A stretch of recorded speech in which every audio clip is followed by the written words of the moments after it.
Twitch, which is necessary. I use that for all of my archiving. We're still waiting for YouTube to respond.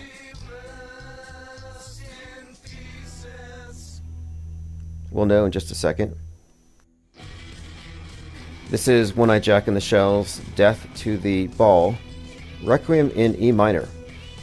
And by the way, it may well be a ball.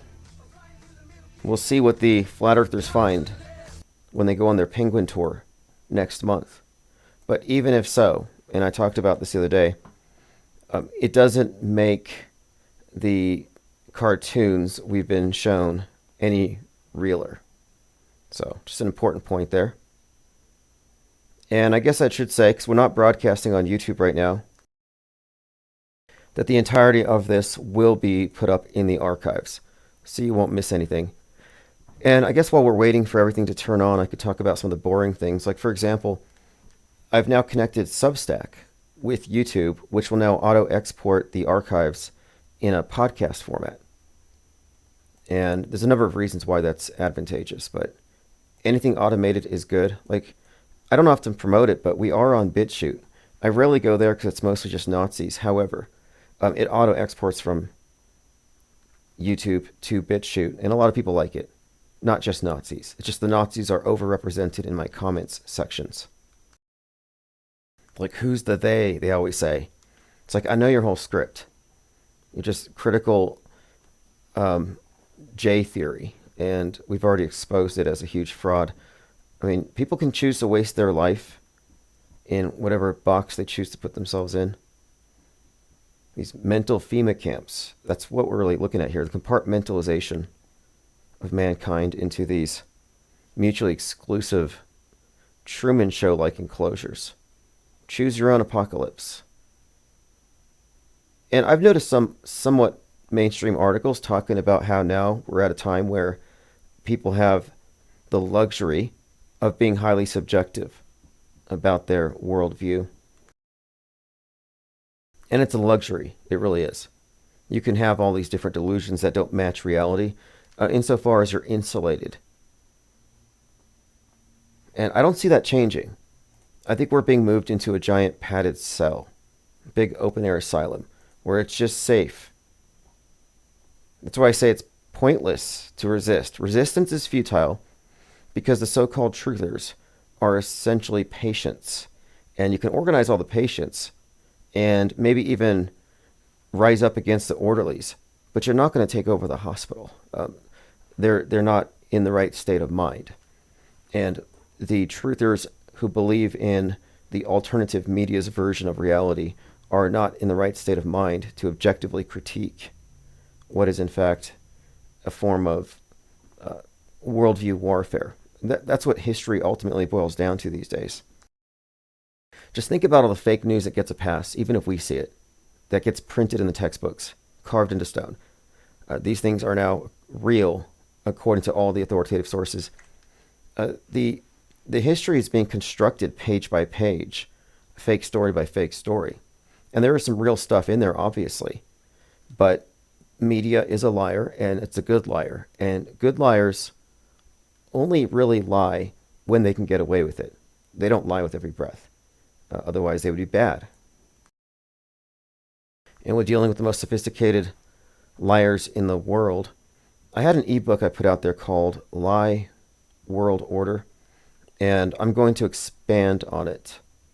I've been doing a lot of thinking on and writing on the subject of lies and the various types of lies, the lies we tell ourselves, the ones we're unaware of, the ones we have some level of plausible deniability. Like, you can plausibly deny being aware that you're in fact a liar in certain regards, but if you're not willing to call yourself a liar, even if your intentions were good, then you can't be honest. And we have to also broaden our definition of lying.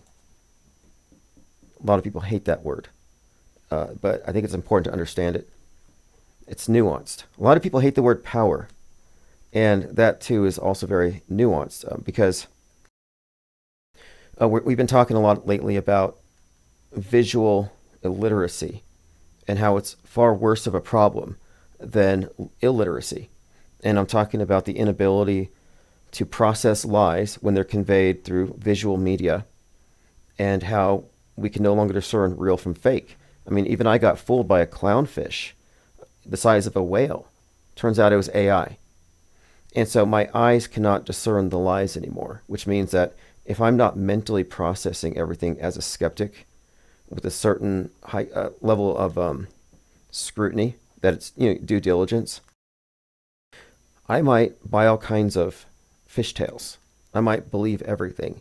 And that has a deeper impact when we're talking about the worldview, the decisions you make, political opinions. I mean, it's quite, it's almost too big to see. You have to have the off-world stage perspective to even appreciate it. And the people who are really invested in wokeism or invested in trutherism aren't going to be able to see it, because they're going to be blinded by their agendas. But we're still waiting. Restream is failing me right now. So far, they have seemingly blocked my YouTube channels. Now, this is probably a coincidence, but like I said, I was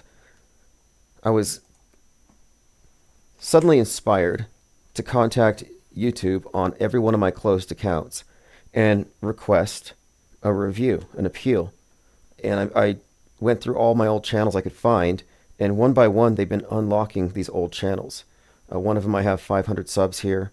There's one that has 12,000 I'm trying to get back. And I figured it was just a loophole, and I was getting through. It's been a couple of years on some of these channels. And so I was happy to come out here. I was going to turn on these old channels, see who shows up. And now, coincidentally, they're not turning on. This has never happened before. I'm sure there's a rational explanation, like gremlins. Yep. It doesn't matter. We have a smaller group at the moment, but that's because YouTube, again, has demonstrated itself to be inimical to our designs. They are kind of our enemies in a lot of ways. And I don't mean to single them out, but they kind of betrayed the public. I think that they served as a commons. Sort of like the way people have a problem with Elon Musk, because it is a commons, but he pretty much controls it all. He's all over it. You can't not see him and hear his opinions. And a lot of people resent that. And YouTube, similarly, was never truly upholding itself like faithfully as a commons. I mean, was it a publisher or a platform? Hard to tell. Speaking of Musk, I pointed this out yesterday. He tweeted an image of himself with a big wrench, which is kind of a malappropriation of our sacred symbol. And many of you have the blue wrench now, and I have been uploading members-only content on the YouTube. Yeah, I've been toggling these different channels here, and no, it's not responsive. For some reason, YouTube has me blocked. Now I'm wondering if something sinister is going on. Have they had second thoughts? We'll give this just a few minutes here. Worst case scenario, this is simply a smaller chat room than usual. Okay, it is reporting as live. Okay, this is getting really matrixy. Let's go ahead and give it another shot, and then we'll just move forward, and hopefully everyone catches up. Did my best. But it's always been about quality, not quantity. And we do have a very high quality think tank who take our work seriously. And I do appreciate the fact that we've never been about drama, and we've never been about arguing over competing belief systems, but we're focused on what is really a philosophical question. And I think that is more uniting than trying to compete over belief systems. I mean, that is the info war. That is the perpetual war. That is the way the world stage works, is you have all these different boxes people are in, always butting heads. And we don't need to be in agreement about beliefs. We're just describing what we see and then logically breaking it down. Joined by Diana South, Immortal L, McDirty Work, Roxy W, Melatonia, I live on the infinite plane. Same. In fact, Bach Precision yesterday, if you haven't checked out that interview, I uploaded it this morning, and his video is getting a fair amount of hits. He asked me about this. What do you mean by the infinite plane? Do you mean literally? Well, literally speaking, I mean, the physicist of the day will say the universe is flat. And if the Earth does get hit by a planet killer, reduced to dust, then we would all just then be flat universers. But it is useful to note that the solar system is flat, the ecliptic plane, and it's the conservation of angular momentum, which for some reason doesn't make the planets flat, but galaxies are flat. So, flat is the rule, not the exception. Everything is flat. Not that it matters. What I'm talking about isn't about shape, but it's more about open or closed. Are we in an open system or a closed system? And I'm not even talking necessarily about geography so much as the mental terrain and what is in this realm outside of what is acknowledged, not what is censored or banned, because that stuff is given a lot of exposure. Alex Jones is the most banned person in the world, but you never stop hearing from him because that's just part of the narrative. He's playing the role of the truther fighting the system, but you never hear the perspectives that are not even acknowledged. And when it comes down to it, and everyone here sees through it, he has a role, and he hyper-focuses on one fake shooting, which he recanted, to the exclusion of 1,000 fake shootings. What does it matter? I mean, that this one was possibly, or that it was demonstrably faked, if he's going to ignore the other ones. I mean, if you think about it, that's a significant thing to overlook. Are we looking at a psyop or a psywar? And the big picture is what they are trying to hide. And that's what we are always talking about. You're not supposed to know that we are in a model, a simulation. Now, the simulation, again, isn't physical, as in, this says nothing about the world that we live in, but rather the mental map of the world, which is a simulation. Everyone has one. But the one that we all have these days, our consensus agreed upon version of things, is augmented, enhanced, and flooded with all kinds of things that don't actually exist. Not to mention, it's curated by the power elite, and it represents the view they want you to have. They want you to believe that you have an original sin, carbon footprint. They want you to believe in a number of things that could end the world at any time. So what I'm pointing out here is that we're not supposed to know that the consensus shared worldview has been so warped. But as long as that's your frame of reference primarily, you'd never see it. Melatonia says, huge event seems likely for Tuesday. Dinah South says, Elon has wrench envy. Well, look, we're still waiting.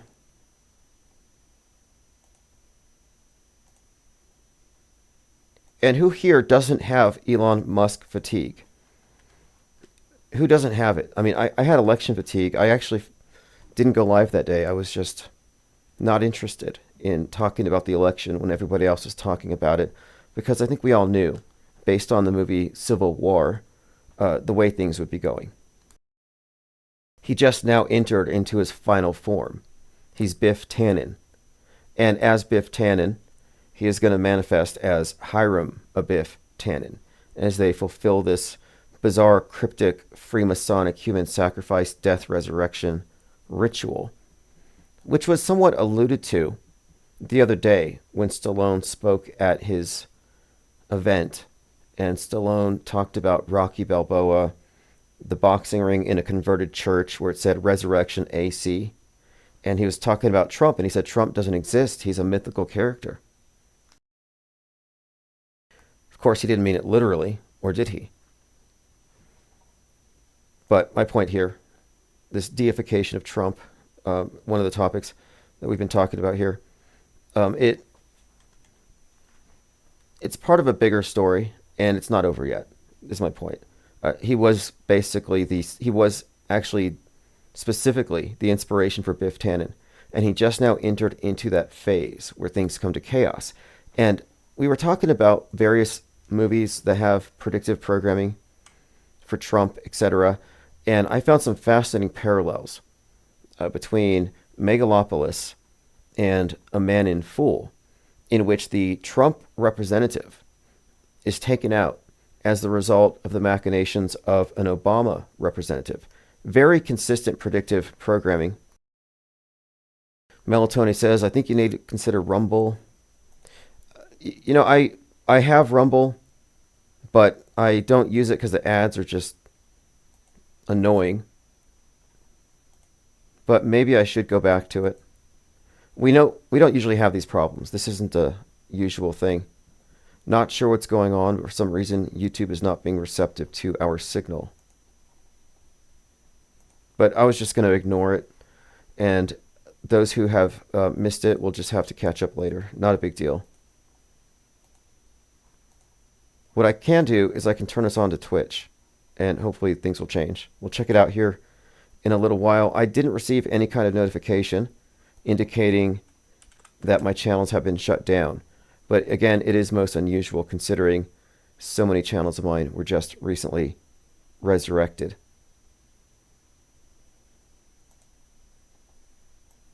Okay, let's go ahead and I guess get into the topics.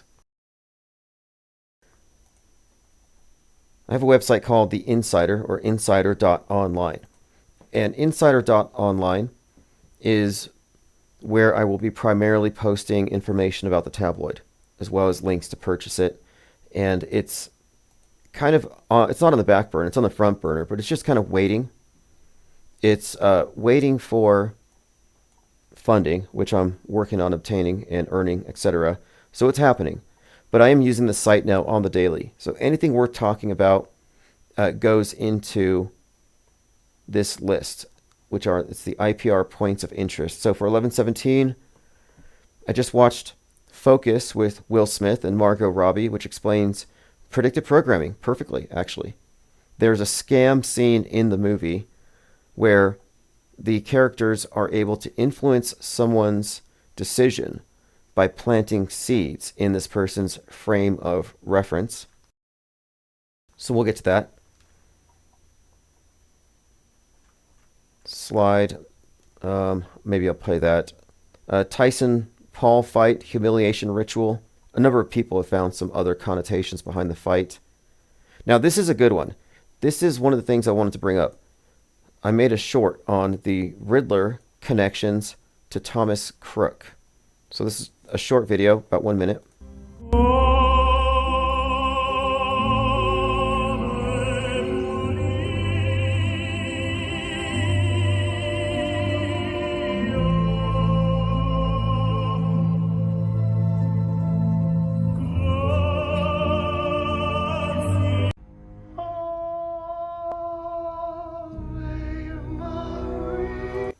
Now, this video had first the moment of silence in Butler, Pennsylvania, when Trump returned to the scene. Now, a couple of things about this. He returns to the scene, and the New York Post puts a headline up, Braveheart. Now, that's highly significant because the photo of Trump with his fist raised and the flag behind his head is a deliberate recreation of the cover of the movie Braveheart, Mel Gibson, who's huge in the Quniverse. But then, even deeper, Trump's avatar on Truth Social has the red, white, and blue face paint, which is perfectly reminiscent of Mel Gibson in Braveheart. So you have these Braveheart connections. 84 days after 7/13, they have a moment of silence at 6 p.m., at the moment that it happened. And then you have this man singing Ave Maria. Well, that song, as you see here, is sung by the Riddler, as Batman is pounding on the glass saying, "What did you do?" And of course, 6/11, 11/6, the Riddler bombs Gotham, 11/6, it's flooded. But it says, why would-be Trump assassin Thomas Crooks remains an infuriating enigma. And he was infuriating Batman here, who's pounding on the glass. Now, Enigma is the Riddler's name, Edward Nygma. So there's that connection as well. Trump does the thing where he just pulls it. Dude, he got But overall, you're talking about Thomas Crooks not only does the song, which they play at 6:11, which presumably would have been the moment that he died, but also, and you don't see it if you're just listening, he looks just like the Riddler. Like, look at Thomas Crooks and the Riddler, same person, more or less. And let us continue.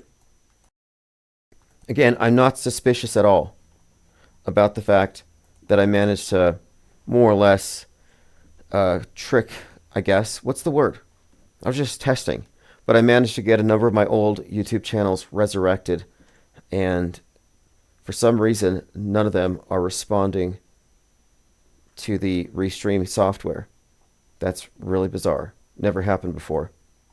But we'll continue. A Tyson fight was a ritual energy harvest on the super moon. And a lot of people have correlated the supermoon with Netflix exposing Tyson's backside. Others say this is part of a humiliation ritual.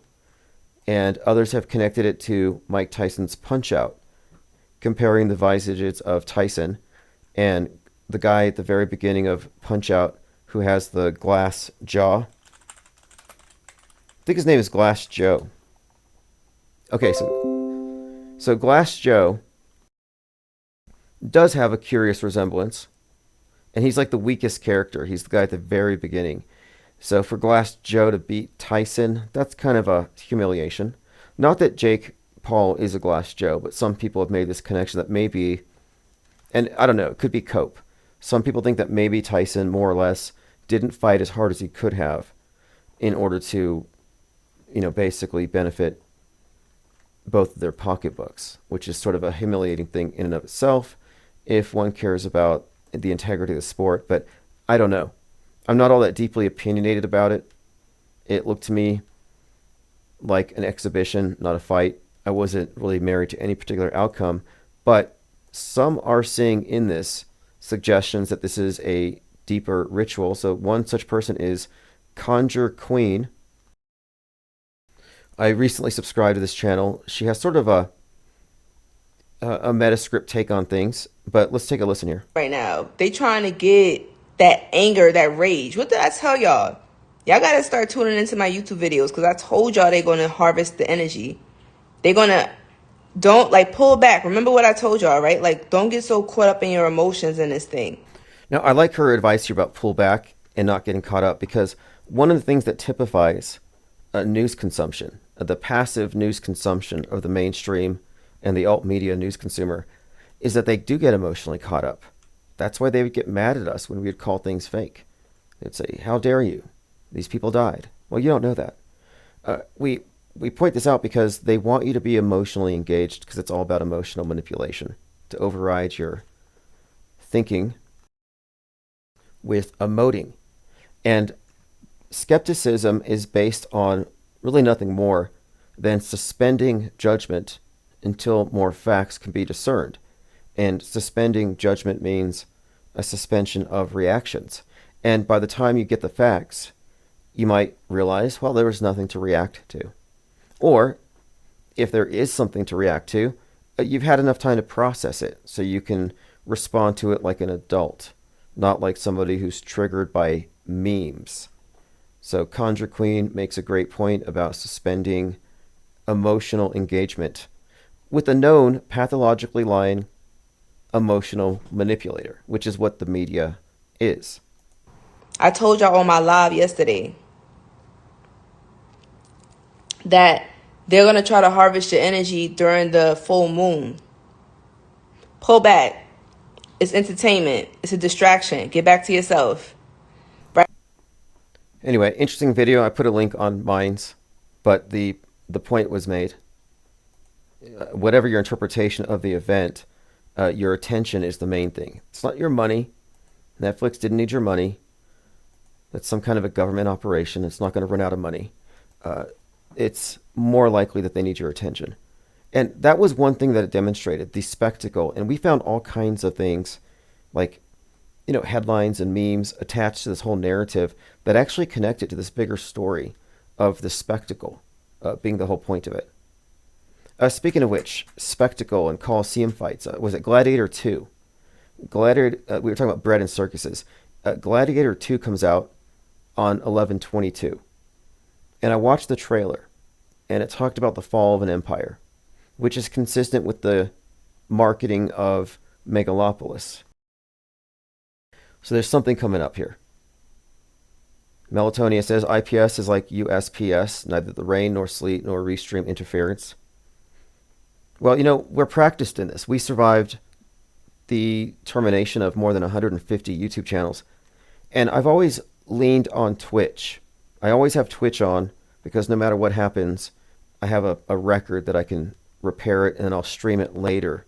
And that's what I'll probably do, is I will stream this on the channels. Since I couldn't live stream it, I'll just premiere it, and then we'll have a live chat and we'll get the usual feedback in that way. Again, no idea what's going on with that. So I was talking about the movie I was watching called Focus with Will Smith. He's very slappy in this movie. I didn't realize how violent he seems to be in a lot of his movies, like Hair Trigger, like when he went after Chris Rock. Although that was fake, he's an expert in fake slaps. He was actually teaching a course on it shortly before that event. But here he is in a movie called Focus, where they're trying to win a bet, and they need their opponent to guess the number 55. And the way they coerce him into doing it, and I'll play a short clip here, is they put the number 55 into his frame of reference, multiple modalities. He hears it, he sees it, and it's evident in the number of objects around him. And the idea here, as they describe it, is to prime him. I've been telling him all day. From the moment he left his hotel room, we've been priming him, programming his subconscious. He's been seeing the number 55 all day long. Programming his subconscious and priming him. He's been seeing 55 in the elevator, the lobby, the doorman. And you see it on the street. Everywhere that they have creative control, they planted the number. And then he is hearing the song Sympathy for the Devil. And Sympathy for the Devil is the Rolling Stones. And in the song, part of the chorus would be interpreted in Mandarin as 5-5. So he's even hearing 5-5. Which is kind of interesting too, considering, according to Jurassic Liars, 55 is the gematria equivalent of Satan. But let me play this clip again. And it's not only what he sees, it's what he hears. The Mandarin word for 5 is Wu. There are 124 woo-woos in Sympathy for the Devil. Now, he's not registering it, but it's all there. So when he picks up those binoculars, looks out on the field. So there you go. They hit him visually. He hears it. It's in his frame of reference, 55, and he's hearing 5-5 repeated in his head. And he looks out at the field, and he sees the character with the 55 that he's supposed to bet on. And it was all about priming. That was the whole point, the priming. Again, the movie's called Focus. It has a number of scenes that seem to be talking about influencing people through manipulation, through the subconscious rather the tricks that bypass their conscious awareness, and then planting seeds in the subconscious, post-hypnotic suggestion, etc. Oh, well, the main thing, though, and it ties into what the video I just played a minute ago, the Conjure Queen, is he talked about the emotions, about in order to influence the other character, he had to tap into her emotions first and then build on that. So the movie is about manipulators, con men. Okay, Bubba1243 says, are you familiar with Darren Brown's work? He's known for that. Do you mean Dan Brown or Darren Brown? I'm interested. I'll look into it really quick here. Darren Brown. Okay, Darren Brown, psychological illusionist.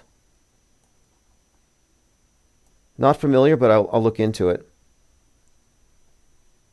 We have been discussing the role of hypnosis in this entire thing as well, which has to be a part, but illusion.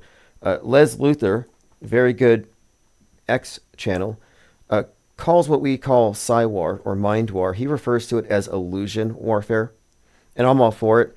Any description that breaks away from false flags, from the assumption of it being real, is good. We have to emphasize illusion, decoys, psyops, perception management.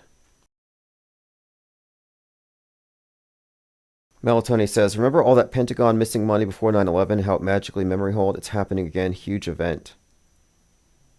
Well, there are indicators of huge events. Predictive programming is a big one because they have to prime us. Just like we were looking at in focus. They have to get you to focus on a certain narrative. Like right now, it's Putin and the nuke being talked about. Power attacks, power grids being attacked in Ukraine. And we recently had a #1 movie on Amazon called Canary Black, where this Putin-like villain releases a, quote, digital nuke. But I always look at what's coming up, and then when you look at something indicating, like you said, all that money, yeah, that's like a plot point. That's something that will convince people that, okay, this is why it happened. Instead of even questioning, did it even happen? They're given explanations for why it happened, and they choose which one suits their particular bias. All right, and that's one thing that's common. Just kind of, with every major psyop, there are multiple interpretations of how it happened, but the common point is it happened. Who shot Kennedy? Various explanations. Nobody can agree, but they all agree that he was shot.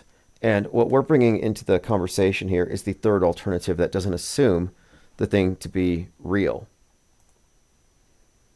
But I will look into, Darren Brown says he uses traditional magic and conjuring techniques, memory, hypnosis, body language. Okay, well, one point on Trump and the ear wound. I would call that a magic trick, not a false flag, not a second shooter, not an inside job. Nobody died. That was a magic trick. And one thing that he did is he pointed at the sign. He had his sign he was so proud of, and he tells everyone, he says, look at that sign. I'm proud of that sign. It's a great big sign. And that's how many immigrants are coming in. And everyone's looking at the sign, and then you hear the gunshots, the simunition, which is a thing, the blanks, whatever you heard.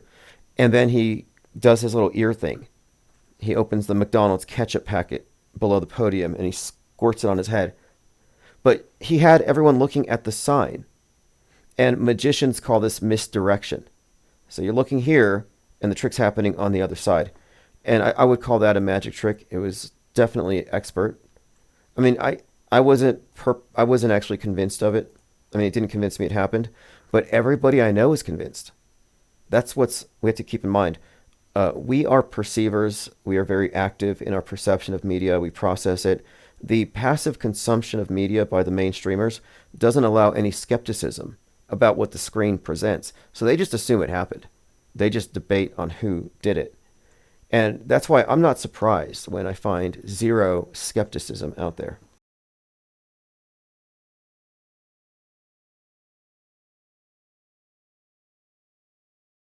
McDorty Work says that's proving unicorns are real by arresting 2 people for hunting them out of season. Yeah, actually, that's right. The second shooter narrative is there to reinforce the hoax and to get you past the point of questioning, was there even a shooter? Now you're like, oh, there's multiple shooters. Melatonin says, tonight's stream feels like when you ride the short bus to school and you're the only one getting picked up for class. Yeah, it is kind of empty. Well, actually, it's not. I mean, look, there's 55 in here. We're just not on YouTube. For some strange reason, YouTube is not picking up our signal. And I think they're mad. I think I can fix it later. But no big deal, like I said. Maybe I have to update my streaming keys, which is a strong possibility. But I didn't want to interrupt. I figured we have too much to go over. So let's get back onto the list.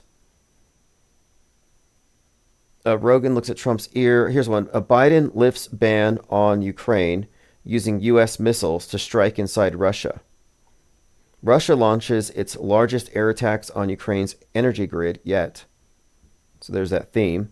Nazis in Ohio marching with new flags, and their new flags are black with red swastikas.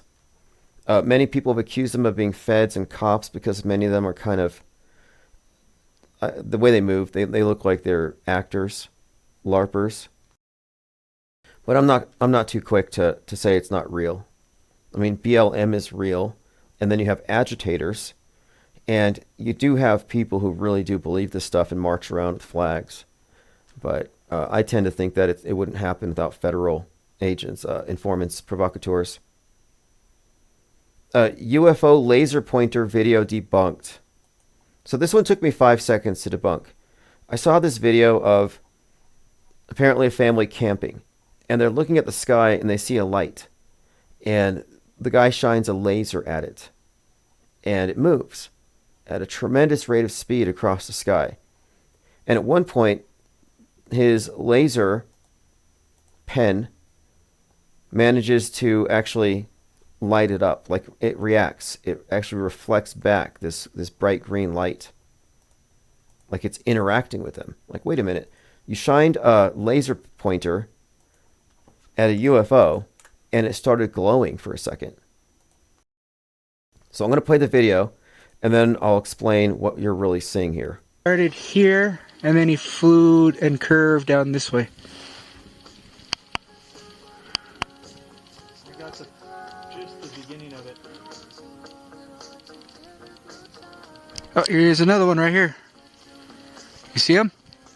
So you're looking at a glowing light flying across the sky back and forth. And then he shines his laser on it. Pointing it right at him. And now he's turning. And it glowed for a second, like it reflected. And then it moves out of the way. And a lot of people here are saying that I'm going to do the same thing next time I'm outside. Others are saying that was incredible. This is the exact kind of maneuvering our fighter pilots are witnessing. This is how these crafts move. A lot of people are saying this stuff. But what you're really looking at here are fireflies. And the fireflies are reflecting the light that they're shining from below, which makes them look like they're stars way out in the sky and not little bugs inches away. And the laser pen lights it up, as you would expect. But what gives it away is the context. And this is how the framing of things really puts things into a perspective. You have to consider what's being occulted. What are they not showing you? And so I watched it a couple of times, and I noticed at the very beginning, you see bugs on the periphery that just disappear, and they look like little stars flying around. So anyway, this is a very popular UFO video that appears to show a UAP, or unidentified flying object, moving at tremendous rates of speed, interacting with a laser pointer. Anyway, that's debunked. And I made a comment here. I said he's recording bugs going around in the light, not UFO footage. And I went on to say, no UFO footage should be considered legitimate unless there are at least two cameras filming the same phenomenon. Triangulation would give away the ruse. And I say the same for the space station. I no longer accept people claiming that they've seen the space station if they're showing me a video that they took. That could be a plane. Could be something else. In order to remove that could be, that might be, to remove the ambiguity, you need to have another observer at a different location. And if it is the altitude that they claim it is, that would be readily discerned. If it's a plane, well, then you wouldn't see it from 50 or 60 miles away. And so in this case, it looks like an object flying around in the stars from this guy's camera. But I guarantee from another camera a few inches away, they wouldn't be observing the same phenomenon. It wouldn't look the same. It wouldn't be in the same positions. And if it's high up in the stratosphere or higher, if it's in, quote, space, then it should look identical from two cameras a few feet apart. And if it's a gnat a few feet above their heads, yeah, there'd be a wide disparity. So again, I debunked it, and nobody said thank you. A lot of them don't even care. That was incredible. Where can I get such a laser? Was the flash from the UFO a warning or an acknowledgement? Very maneuverable object. And then someone else said, no, that's an AI-powered automated evasive response. We're talking about fireflies. And they think, it's an optical illusion, is my point. This is an optical illusion. And it would only look like this from that one person's perspective, that one little camera. So then the other question is why? Well, money. It's clickbait. People fake UFOs all the time because they're incentivized to do so. Why wouldn't they? But moreover, there's no way they're actually fooled by this. This is a deliberate hoax. Look how many people just took the bait, though. Like, pretty much everybody believed it. I didn't believe it. I was amazed by it for a minute there. I was thinking, okay, well, what could that be? Because of those turns, it couldn't have a person in it.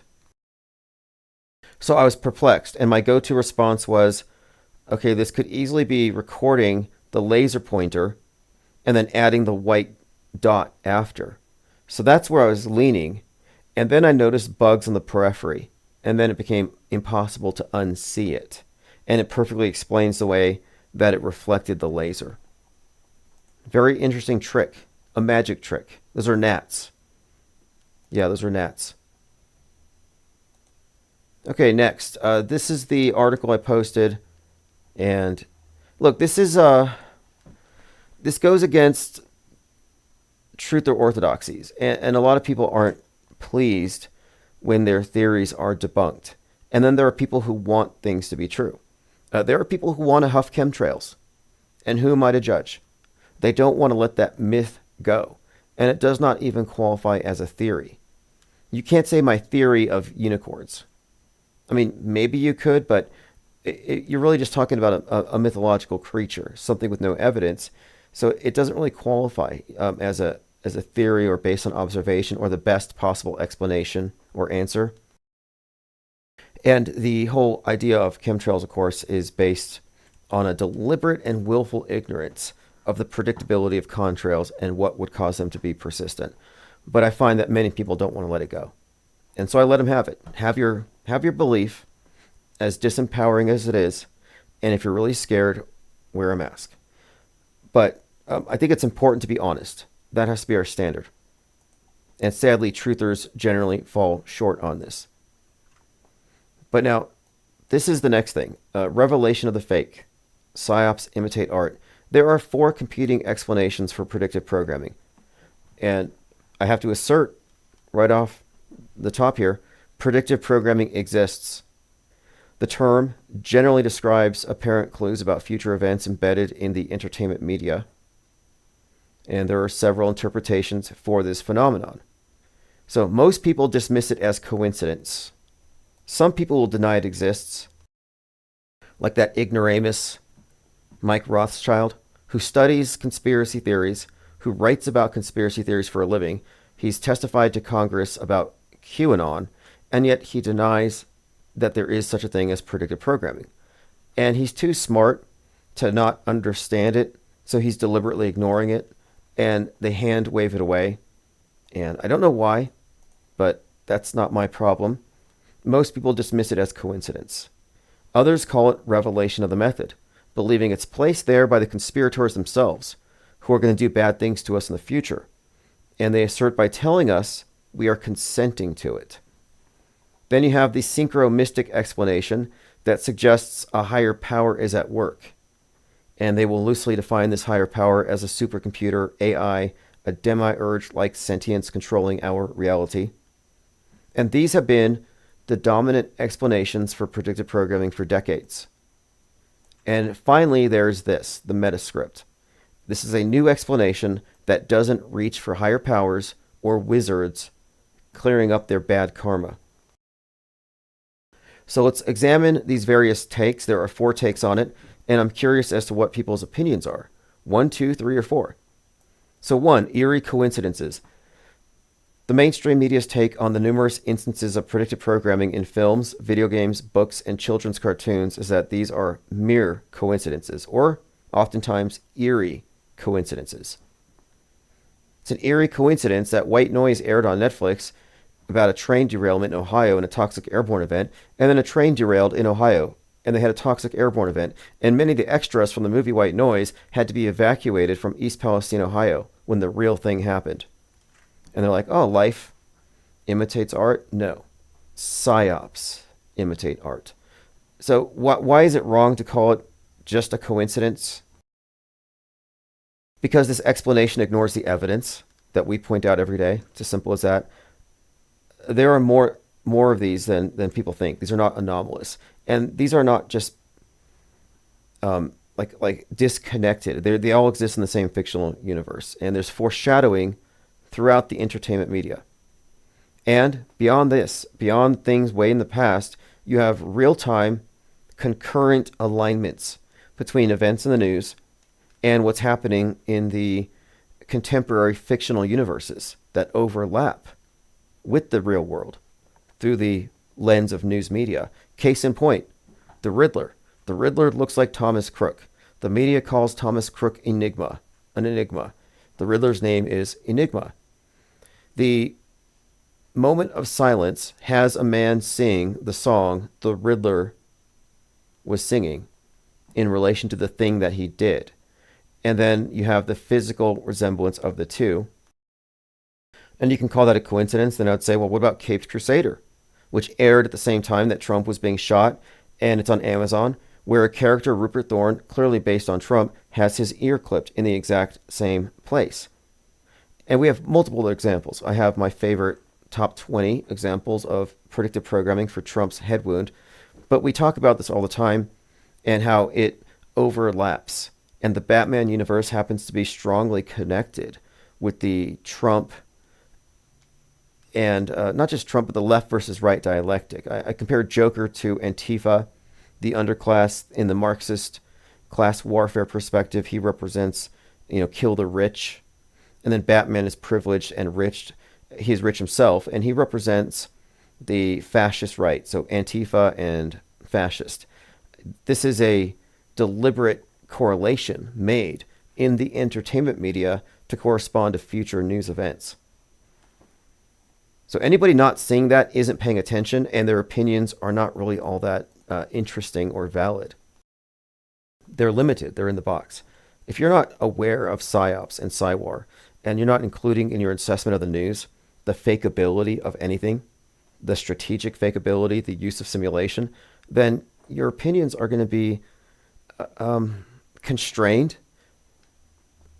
They're going to be constrained. They're going to be limited to what is acceptable within the world's stages parameters. So what we're talking about isn't even discussed at places like InfoWars, the so-called conspiracy theorists out there, the big conspiracy theorists, the big mouths, big voices, big platforms. They never say fake. They'll say flat for attention, but they'll never say fake. Why is that? Because they work for the PSYOP entertainment complex, and we can prove it by the memes they disseminate, how alt media influencers are often used to spread the very predictive programming for future psychological operations. I talked about this the other day, how the right wing was instrumental in spreading this idea of get out of the cities. The subways were targeted as being an especially dangerous place, which correlates to the Joker, who killed the rich on the subway, correlates to the Batman, who fought all the Jokers on the subway, the clowns. The subway represents the underclass and this rising up. So this meme, get out, culminated in a movie called Get Out, Jordan Peele, that had copious predictive programming for Daniel Penny strangling Jordan Neely on the subway for doing exactly the type of thing the alt-right was promoting on Twitter as, this is going to happen to you. This is who you'll meet if you go on the subways. So we were pointing out here that Daniel Penny then became, and he is, a huge hero to the right. All these right-wing like influencers, Kid Rock, huge donor to the guy's GoFundMe campaign, or no, Give, Send, Go. Lefties get GoFundMe, Go Fraud Me, and right wing goes to Give, Send, Go. And he has the top Give, Send, Go, Daniel Penny. He's become a hero. He's on trial right now for being a vigilante. And at the time, Marjorie Taylor Greene compared New York to Gotham and said they needed some vigilantes, some Batman types to go fight in the subways. But I'm talking about this consistent correlation between the popular fictional universes, specifically Netflix, but all these like Christopher Nolan, Jonathan Nolan, Westworld, even Fallout, Oppenheimer, all kinds of foreshadowing. So to deny that there's a direct correlation between the popular entertainment media and what happens in the news is just a kind of willful blindness. And they're just, again, they're ensconced within their particular boxes. Okay, number 2. Revelation of the method is a concept in which those in power reveal their intentions or plans, often through the media. This is said to absolve them of karmic debt for the evil they plan to do. According to this theory, those who have seen the hints are now consenting to what happens. So the idea here is that if you see the predictive programming, you're consenting to what's going to happen in the future. So you grew up watching cartoons where they're constantly blowing up the Twin Towers. They blow it up in the Mario Brothers. You watch the X-Files spin-off Lone Gunman. Twin Towers are attacked. You've seen it. And now when they do it for real, they don't have any kind of karmic debt for it because you consented to the event.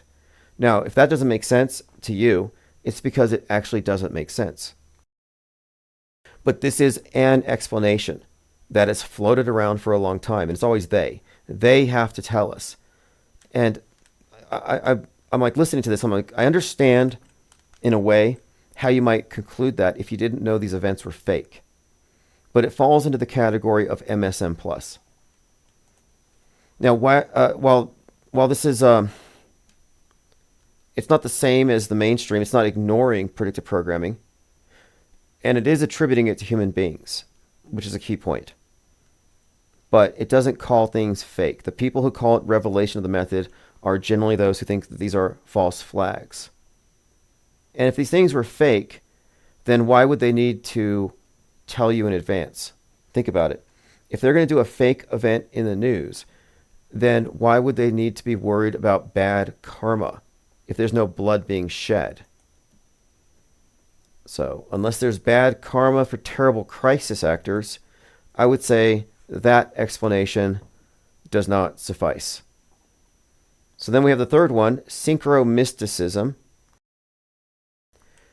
And synchromysticism suggests that higher powers influence and inspire Hollywood directors.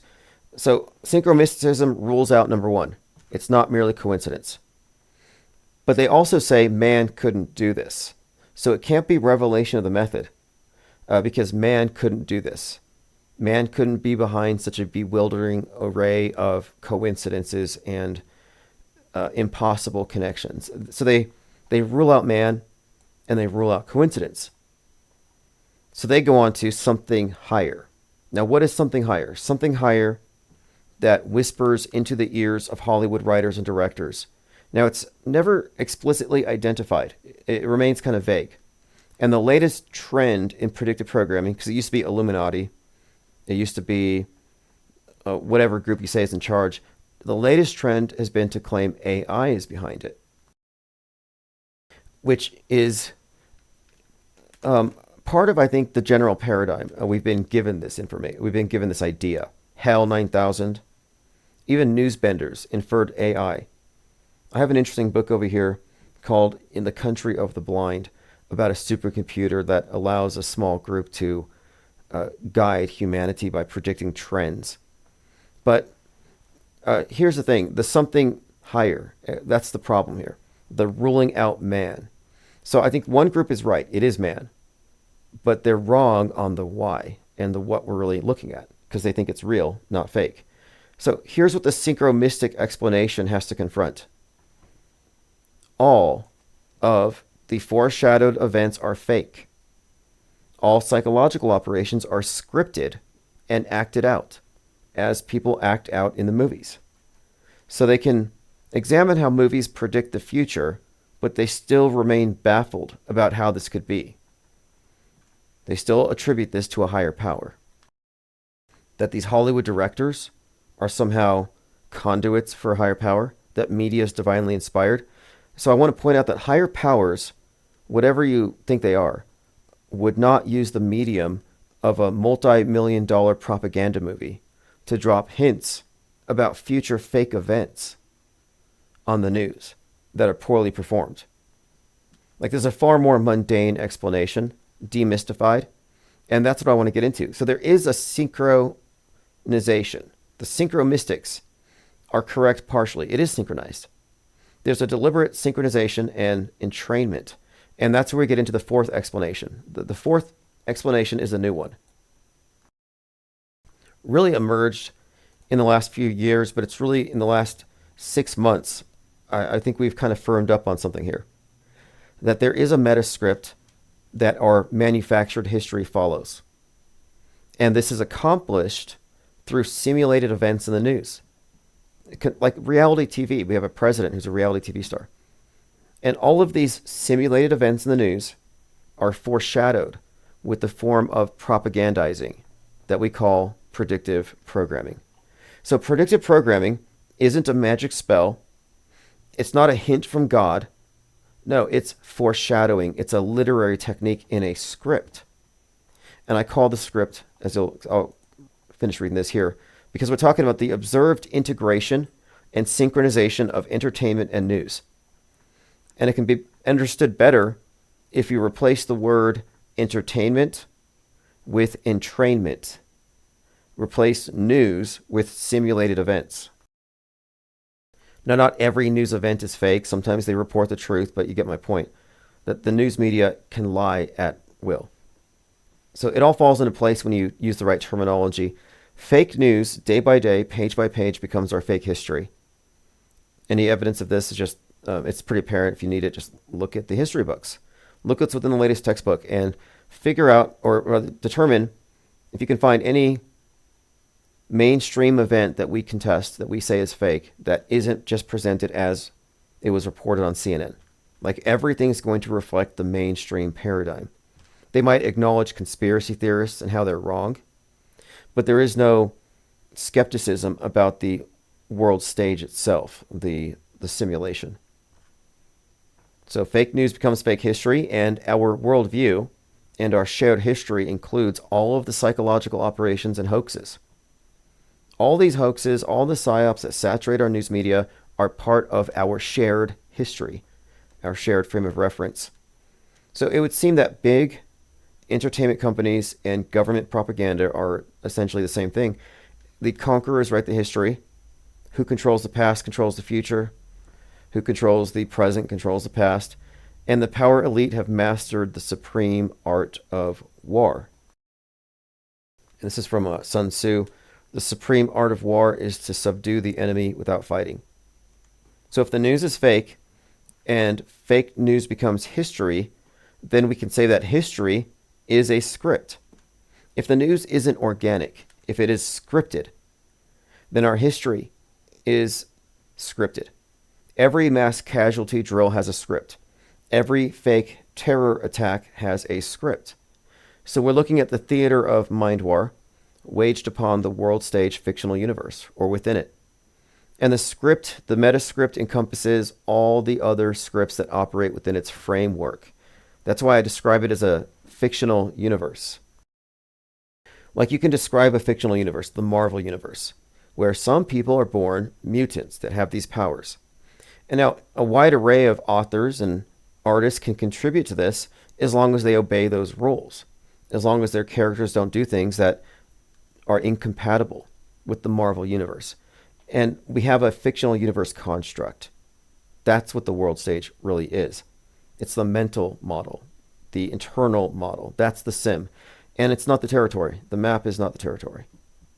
So the script that I'm referring to, our history, this meta script, explains the correlation between the entertainment narratives that work their way onto our minds for future pre-planned fake news events. It explains the correlation between the entertainment and the fake news and how it's consistent. Not only is it consistent, it's predictable. If we were witnessing acts of God, I would not be able to predict predictive programming with regularity, and we wouldn't see concurrent alignments between what's on Netflix right now. Oh, look, Rebel Ridge. Black man on a bike, run off the road by racist white cops. They beat him up and take his money. They're totally representative of systemic racism. Then the next day, Tyreek Hill, NFL, Miami Dolphins, gets pulled over by cops who roughly pull him out of his vehicle and give him the same treatment. And people in the Twitter were saying, wow, this is just like Rebel Ridge from Netflix a couple days ago. So we have many examples of high-profile psyops that are suddenly blasted into our collective psyche, just right there, just plastered out there where everybody sees it, and then it perfectly correlates with what was on Netflix. And this is such a consistent pattern. And we are, as you know, when people think of conspiracy theorists, they do note that people like who fall into this category tend to notice patterns. So I think it's time that we really pay attention to the pattern here. That predictive programming is systemic. It's intrinsic to what media is. It's actually half of it. There's a component here. It's a component to the big picture. You have the real world as it's portrayed through the ubiquitous screen, the official sanctioned version.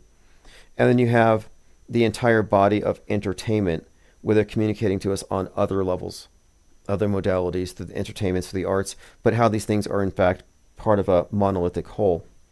And I do believe that this is the meaning of Stanley Kubrick's 2001 Space Odyssey's monolith with the sun and the moon combining. It's about the two worlds, the entertainment and the real world, being fused. And many have interpreted the monolith based on its dimensions as being representative of the movie screen and the merging with the monolith. Well, that's where we're at. We have all merged with this one screen, this one frame of reference. So the Metascript and its history telling. So it is telling, and one more point, because some people may balk at the suggestion that our history is being written in advance. Well, every single drill, I'm not even talking about PSYOP, every drill, it's like, oh, in this drill, at this time in the morning, these people show up. And at this time, the guy with the bowl cut and the guns comes in. And then at this time, the police show up. It's a script. And if this scripted event is portrayed as real in the news and it goes into our history books, then you could argue that, yeah, this particular scripted event becomes part of our history. Now just multiply that by 10,000. Our history is largely scripted with all of the significant psychological operations, the significant perception management operations, those things that actually alter the paradigm. So in my opinion, and according to all observed facts here, the metascript makes more sense than mere coincidence. Makes more sense than wizards with karma issues, and it makes more sense than higher powers causing synchronicities in the form of media prophecies being fulfilled. So again, I just offered 4 possible explanations for predictive programming. Just to quickly recap: coincidence, revelation of the method, synchromysticism, and metascript. The first one, eerie coincidence, is ruled out by all the other 3, but one supplies wizards and the other supplies a higher power and rules out man, and we are blaming man only. Okay, let me see your comments here. Diana South says the higher powers are CIA operatives. Yeah, I often point out the Wizard of Oz thing. You know, some people think the Wizard of Oz is a big green hologram face with fireworks and a big booming voice when he's just the old guy behind the curtain. Toto's a skeptic. And truthers are like the cowardly lion. They're like scared. Let's look at the comments here. Again, the supreme art of war is to subdue the enemy without fighting, and that's happened. We have already been conquered. And yeah, I think I'll go through these comments later. A lot of people do want to cling on to the synchromystic, and I understand, but that's really not even here or there. You know, some people are into the idea of a simulation, and I understand the terminology is useful for explaining what might really be a spiritual, rather a physical experience by spiritual beings. Maybe there is a soul-body dichotomy, and maybe this is, for all intents and purposes, a game. Like, I'm totally fine with that. However, my objective analysis of the news media has nothing to do with the metaphysical. However, we don't rule out or ignore things just because they don't fit our preconceived notions. So if we do find that the capstone level programmers are indeed wizards at the top of some tower somewhere, then that's what we're going to find. But I'm not going to have that as a preconceived notion that these wizards are somehow trying to avoid karma, which isn't even a properly used concept in this context. But I think we can also rule out the idea that you would have to worry about your karma if you were merely predicting fake events. And that's key. And the reason I wrote this, Revelation of the Fake, is there was a comment in Gilded where someone had said that that has become a very useful heuristic here, that predictive programming only foreshadows fakery, and always has. No exceptions. So that is the model. That is how it works. And knowing this eliminates some of the wrong explanations, like the idea that they're doing such bad things that they need to warn us in some way. Yeah, that doesn't matter anymore. Unless, of course, yeah, you get bad karma for bad crisis actors. Yeah, that's possibly an explanation, but we know the truth here. And it's important that we also recognize that since we know the truth, it's almost incumbent on us to share it with those who would be concerned. I'm not talking about truthers or necessarily even normies whatsoever, but I'm talking about those who are looking at the obvious scripted nature of what we see on the news. And the first thing that they need to be disabused of is the idea that there are wizards behind the scene doing evil things. That these things that we're seeing aren't happening in the way that they think they are. Because there's a very dark alternative worldview that you get from reading people like David Icke that I once, I think, subscribed to. Like, after 9/11, I was immediately skeptical in a sense. I didn't believe it was as simple as they said. And I was reading at the time a lot of conspiracies off David Icke, and I couldn't ignore the occult trappings of it all, the occult undertones, the numbers. I'm like, okay, something else is up here. So instead of saying, oh, this is terrible, clash of civilizations, you've got religious or extremists going to war with us because they hate our freedom, you go from that into dark occultists wanted to do a human sacrifice of 3,000 people in order to get powers from the devil because the Skull and Bones Society. And so it just gets darker. And then you read about how the presidents are all reptoids and they eat babies. And like, this Q nonsense is not new. There's nothing new about the Q conspiracies, nothing novel. It's all recycled. It's all regurgitated. It's pretty remarkable that it has the staying power it does, but it's obviously funded. And it's borderline mental illness at this time. I mean, sometimes, and I don't endorse things just because I retweet them, but sometimes I do retweet things just to kind of remind myself of where we're at.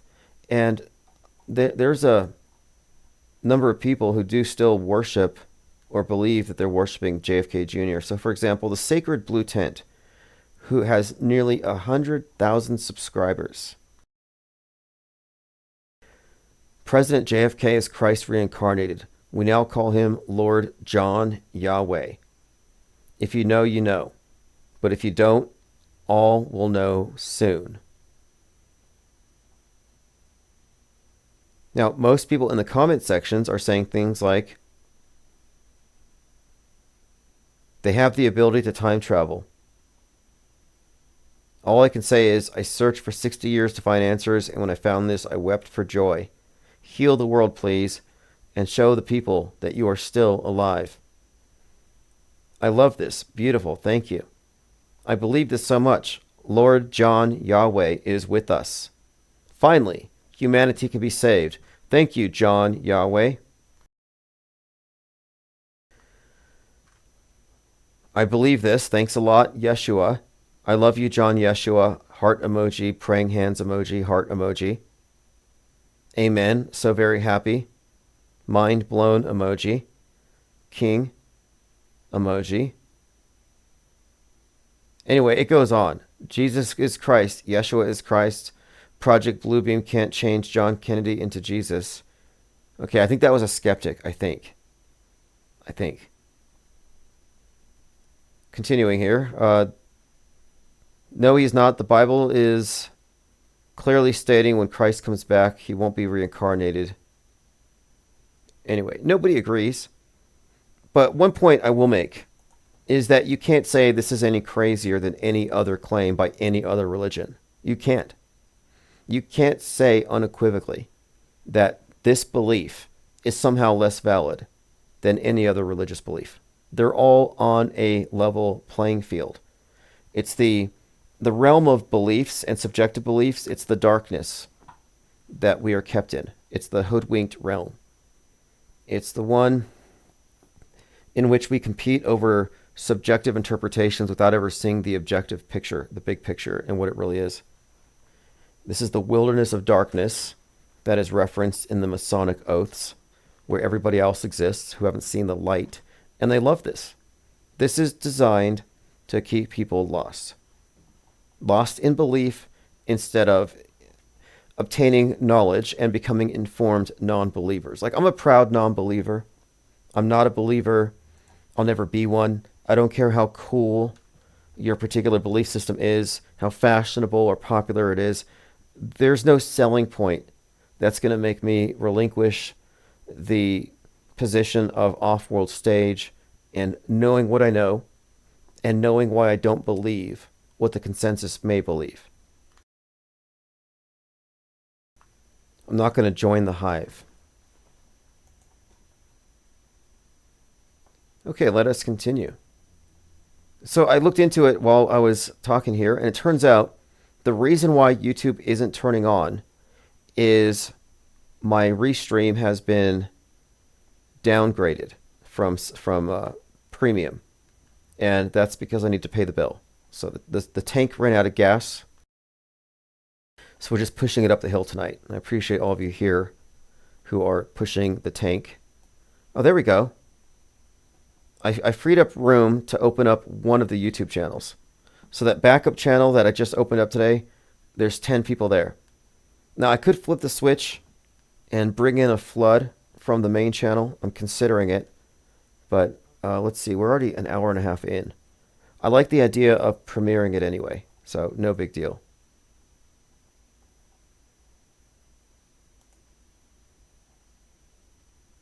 Got a comment here. I heard Mike faked the L. Mike knows how to beat the overconfident types in fights. He must have bet on the other guy.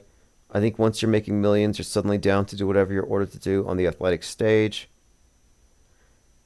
There's a longer post here, but I kind of think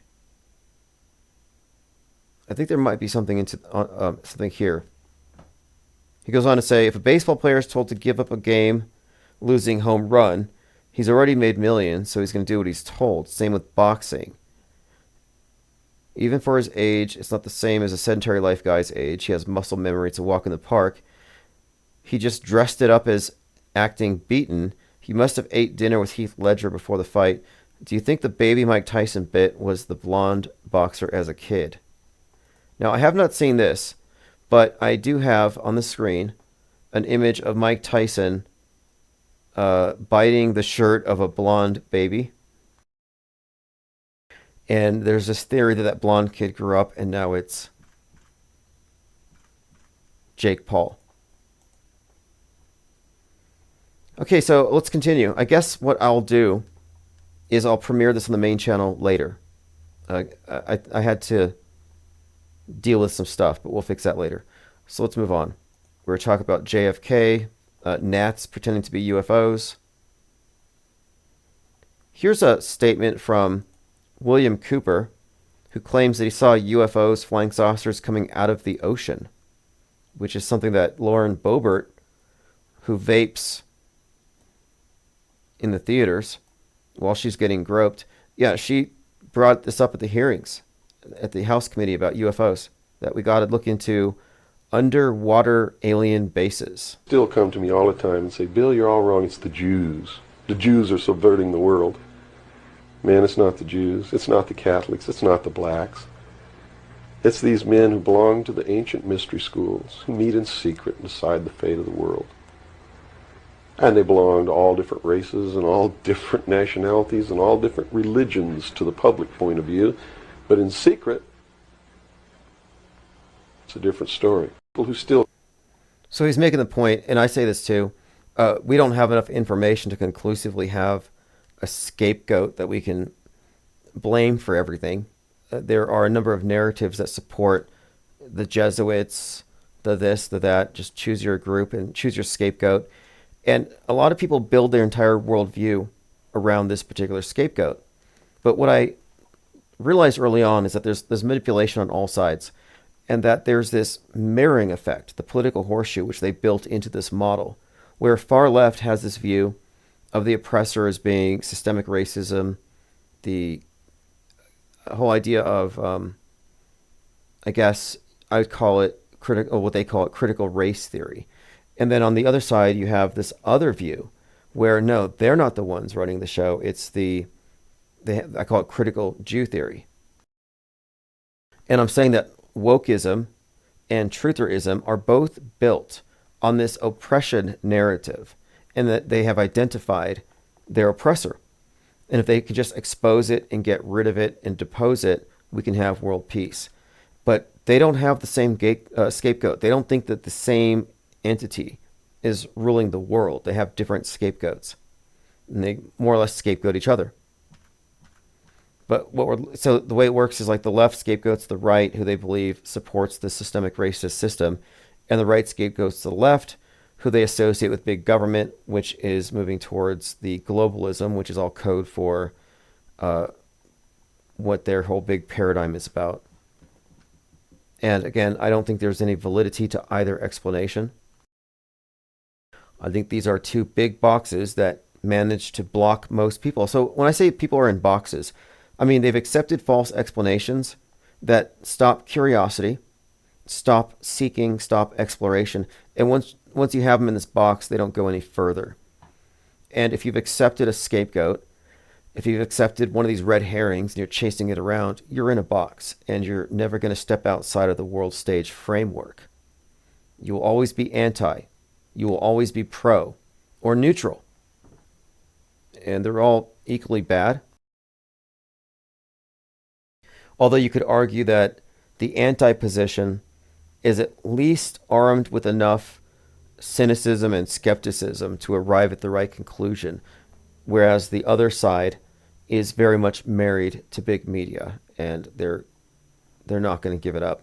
But I don't have any intention, or I don't even think it's possible to directly reach people who are neutral, who aren't involved. And so he is correct here. It's premature to ascribe blame to any one group. And the mystery school is the common connection here. The common connection. And it's those who have seen the light. So when we say mystery school, we mean you've gone into some secret society. You've been set apart for some reason. Maybe it's your family. He was D. Malay, and he got Q clearance. William Cooper was Q clearance. And when you get in the club, you are initiated, and they take the sack of wool off your head. And you are now in a room lit by candles, and all the people who've had the hood removed are there with you. And then you're swearing an oath that you're not going to tell any of the people out there in the wilderness of darkness what you have seen in the light. And so you have a two-tiered society. Those who've gone through the veil, who've been initiated into the mystery schools, and then those who are purposefully left ignorant in the subjective world of belief and confusion. And that's why I think it's important to stick to objectivity.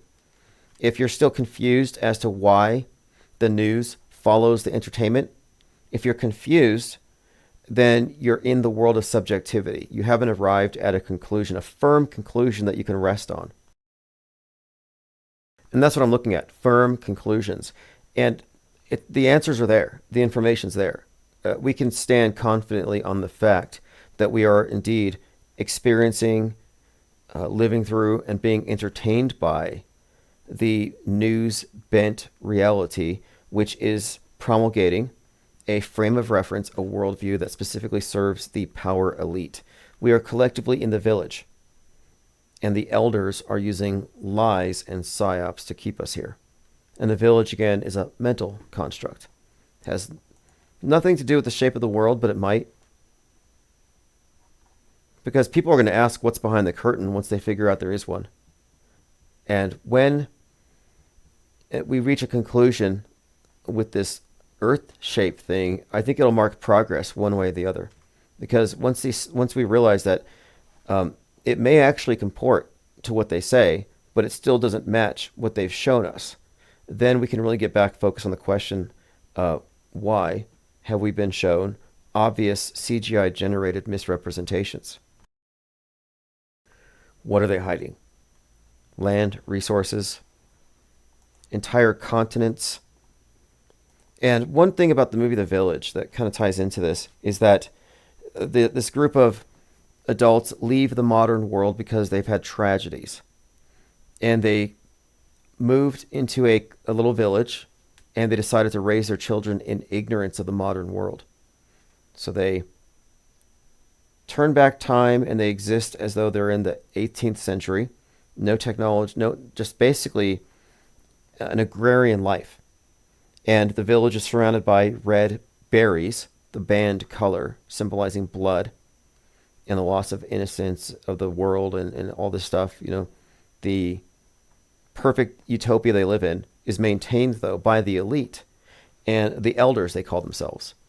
And the elders dress up like monsters and prance around in the woods at night to keep the villagers scared. None of the villagers have ever seen a monster.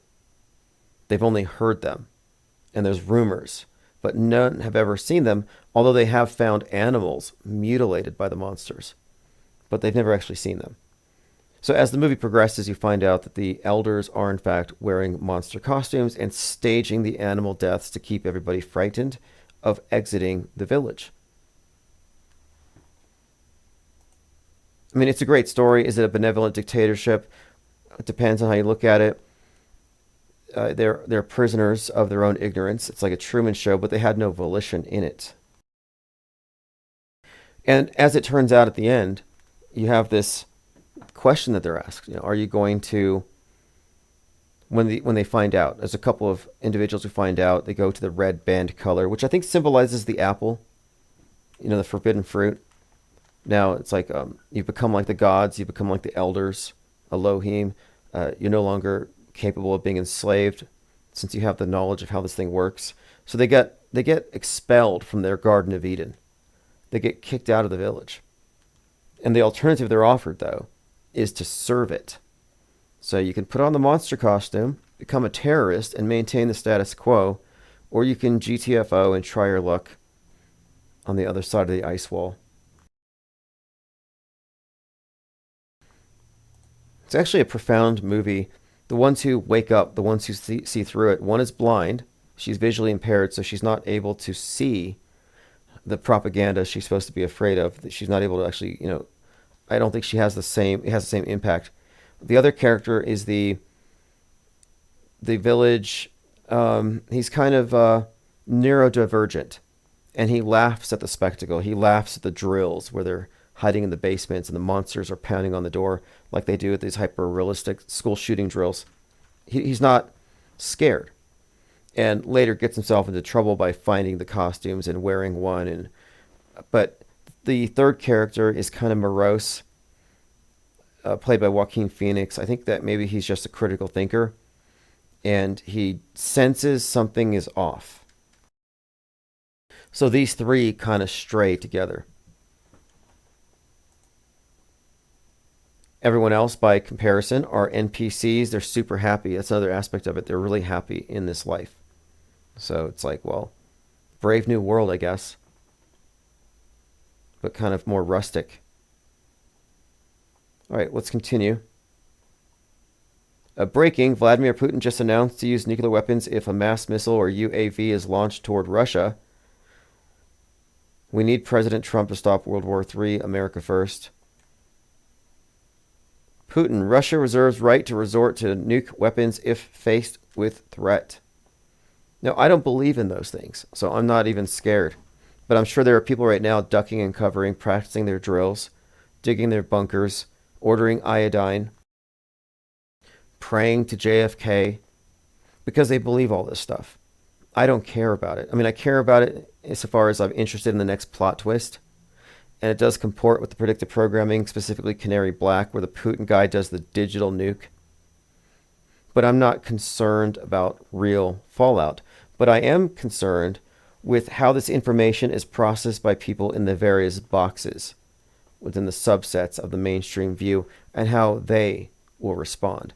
That is actually of interest to me.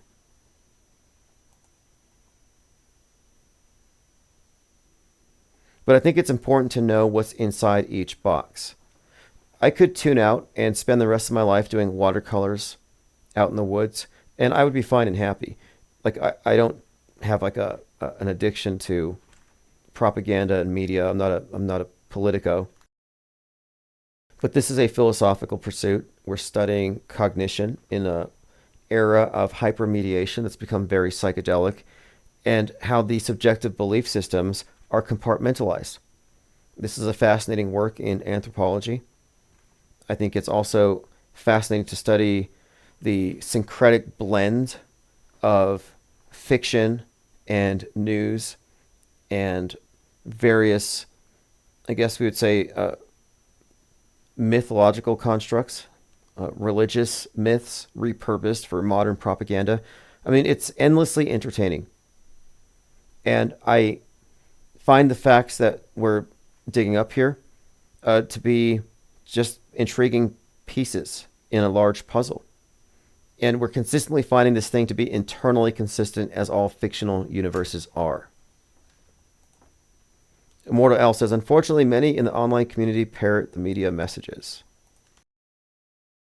Yeah, the voters. And I made it a point to distinguish myself from the voters.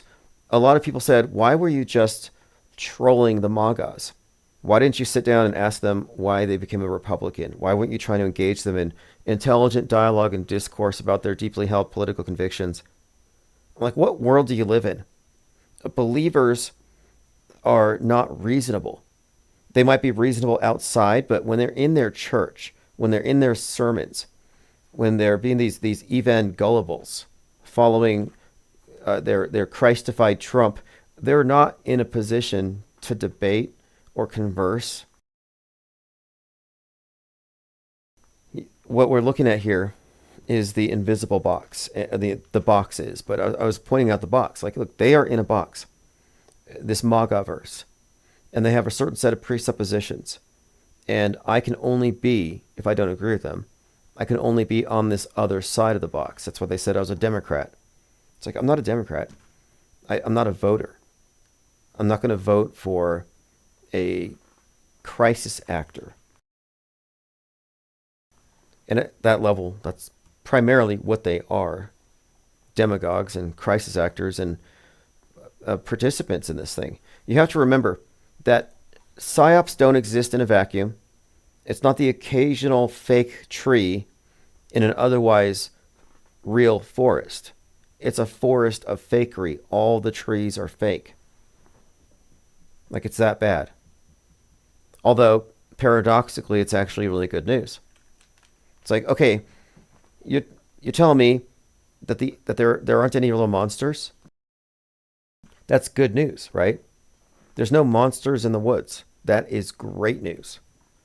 But it's also bad news, because now you know that the elders that you trusted, all the institutions, are all lying in order to keep you in a false model and control you for some purpose that could be benevolent, or you might be the target of some sort of sophisticated form of warfare that subdues massive populations without ever having to fire a single shot. Yeah, I saw the word evangelibles earlier. I'm not sure where I saw it, but it stuck. I was like, I love that word. The MAGA ban. And like, I think it was Lloyd Miller. He's like, you can't say that Nick Fuentes is anything more than a provocateur, that he's not MAGA. And I'm like, well, no, he says the quiet part out loud. That he does represent MAGA ban and MAGA ban values, but he states them in a very, I guess, flamboyant way, exaggerated way. Lloyd Miller says Fuentes is clearly scripted to undermine Trump's election. Trump is not really anything like Fuentes regarding women. I don't know. I mean, he's been married a half a dozen times. He's been accused many times. He hung out with Epstein. He's on record saying Epstein likes the girls young. You can hear Trump talking about grabbing women, which is basically, assault. And then he had these, and these are just rumors, but he had these beauty pageants where supposedly he, as the owner, felt entitled to walk backstage and watch them get dressed. So I'm just saying, I'm not trying to spread rumors, but I'm pointing out that Trump actually is worse regarding women than Fuentes, who's never been with one. But moreover, I would say, and this is what I actually wrote to Lloyd, and I really enjoyed disagreeing with Lloyd Miller for some reason. So my response was, Trump says what he needs to pander to all of his constituencies. He has no core ideology. Nick Fuentes, however, is saying the quiet part out loud and is in fact representative of MAGA ban. And what he said was that he wants to, as a male, he thinks males should control women's bodies, control where they get educated, if they work, who they date, if they wear makeup. And I've been making this comparison to MAGA ban values for some time because Fuentes was one of those on the right who are all complaining about ages of consent because they thought, well, they're getting away, they're getting to college, they're getting jobs, they're becoming independent. And it's not a coincidence that these values have been introduced into the right wing. And it's not a coincidence that Fuentes is out there on the global level now, being presented as the mouthpiece for what MAGA really thinks. But then you look at all the people surrounding MAGA, like Andrew Tate, for example. All the people in that circle do, in fact, espouse variations of these very beliefs. And so then I have this. Andrew Tate is the basis for the character in a movie called Speak No Evil. And in Speak No Evil, you have a character who's the embodiment of toxic masculinity. Now, toxic masculinity is just sort of a parody.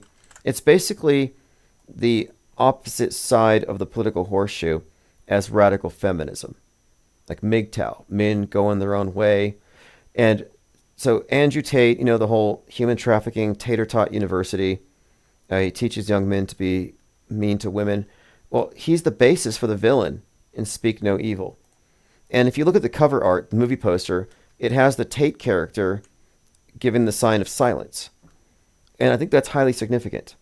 I think it represents that the pretext for censorship is going to be the stuff coming from the far right, specifically the racist stuff, but now, more emphatically, the misogynistic stuff. And Tate has been more or less described as predominantly influential among young males, like 10-year-olds. Like he's targeting young males with this ideology. And he's a pimp. He pimped women. And that's how he bought his Bugattis. That's how he bought his lifestyle, if you believe any of this stuff. But I think that he's part of a controlled opposition movement to destroy free speech, but they have to convince the public that we have to because of people like Elon Musk. We have to because of people like Nick Fuentes and Andrew Tate. And what are they all espousing?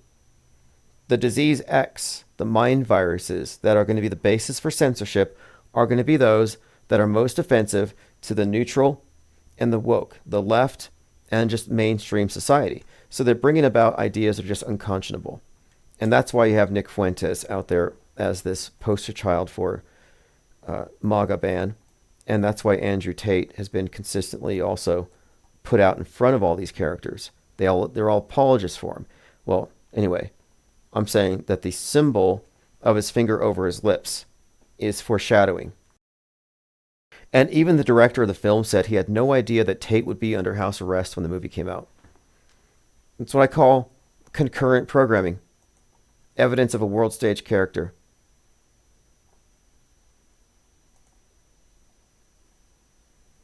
Gladiator 2, the perfect film for America's declining empire. Is Ridley Scott a good filmmaker? Yes. I happen to like all of his work, but I watched the trailer for it, and the talk of the falling empire mirrors what we saw with Megalopolis, where the opening sequence talks about just that, fall of an empire. Okay, let me go through some comments. Marcel Ploger said, watching now, awesome show with Bach yesterday, Tim. Good to see two people on the same wavelength.